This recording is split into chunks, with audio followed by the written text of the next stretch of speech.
Διακοπές στην Ισπανία. 5 μέρες.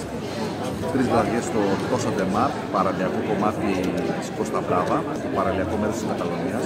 Φοβερό φαγητό, φοβερό παγωτό. Φοβερές θάλασσες, ακτές. Φοβερές θάλασσες. Δεν μπορούμε να απολαύσουμε αυτό το εσπρέσο. Και αυτά τα κόλπα, 2 μονόους εσπρέσο σε ένα ποτήρι με πάγο του. Δεν πιάνουν. Δεν πιάνουν, μαλακίες. Ούτε καπουτσίνο απολαύσαμε όμως. Ούτε καπουτσίνο, γιατί από την Κυριακή συνήθεια μην κάνουν ωραία φρόγαλο.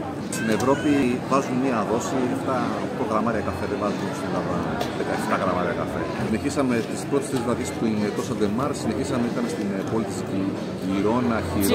Τζιρόνα, φοβερή πόλη, γραφικότατη. Δεν είναι τυχαίο ότι εδώ πέρα ήρθαν από την Αμερική να γυρίσουν πλάνα. Καλά τα λες, Hollywood. Φοβερός ο κόσμος, χαρούμενος. Δεν μιλάνε αγγλικά, καθόλου αγγλικά, αλλά εξυπηρετείς άνετα και οικονομικά και ακριβά. Instagramική πόλη είναι έτσι, ό,τι φωτογραφίες και να βγάλαμε. Όρεξη να έχεις να κάνεις πόλεις. Και περπάτημα. Και περπάτημα πολύ. Οικογενειακές διακοπές. Ταλαιπωρήσαμε λίγο τα παιδιά μας, περπατήσαμε αρκετά χιλιόμετρους. Δεν είναι για οικογενειακές διακοπές. Δεν είναι για οικογενειακές διακοπές. Γιατί έχει περπάτημα, εδώ κουραστήκαμε εμείς. Δεν είπαμε γεια σου Τόσα Ντεμάρ, ξαναπανέλθουμε, τριμήτερη.